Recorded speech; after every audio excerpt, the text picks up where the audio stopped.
এই মুহূর্তে লোচনপুরে আবার উত্তেজনা, মোহাম্মদ সেলিমকে ঘিরে উত্তেজনা। Mohammad Salim go back slogan.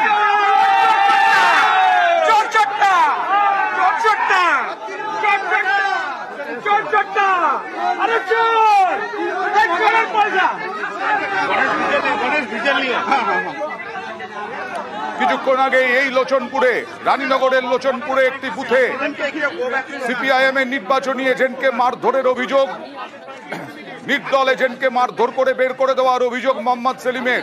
তারপরে মোহাম্মদ সেলিম নিজে ভুয়ো এজেন্টকে তুলে এনেছিলেন।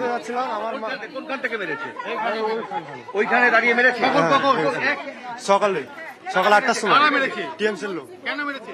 ভোট দিতে যাচ্ছিলাম, ভোট হবে চলে যাও। তোমার নাম কি? খালিদ হাসান। কোথায় বাড়ি? কোথায় বাড়ি? সামনে। ঠিক আছে। কেন মেরেছে? কেন কথা বলবো প্রতিনিধি উজ্জ্বলের সঙ্গে। উজ্জ্বল, একেবারে মোহাম্মদ সেলিমের সঙ্গে প্রায় হাতাহাতি টাইপের হয়ে যাচ্ছিল, কেন? এই যে লোচন পাড়া, সেই লোচন পাড়াতেই কিন্তু তৃণমূলের চারজন ছিল এবং মোহাম্মদ সেলিম সেখানে গিয়ে ভুয়ো এজেন্ট অভিযুক্তদেরকে সেখান থেকে ধরে এবং নিয়ে যায় এবং বাচ্চা সেখান থেকে পালিয়ে যায় বলে কিন্তু অভিযোগ।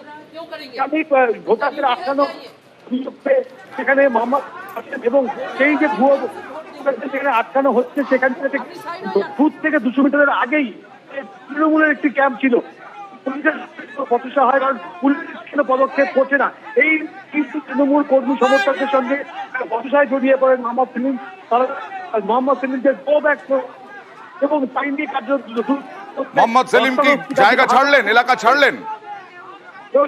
মোহাম্মদ সেলিম কিন্তু এখনো পর্যন্ত রয়েছে এবং এই গ্রামেই কিন্তু সমস্যা হয়েছে এবং পুলিশ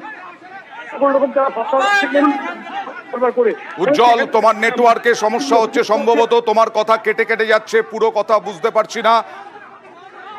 আমরা লোচন পাড়ার ছবি দেখছি। এই মুহূর্তে মোহাম্মদ সেলিমকে গো ব্যাক স্লোগান।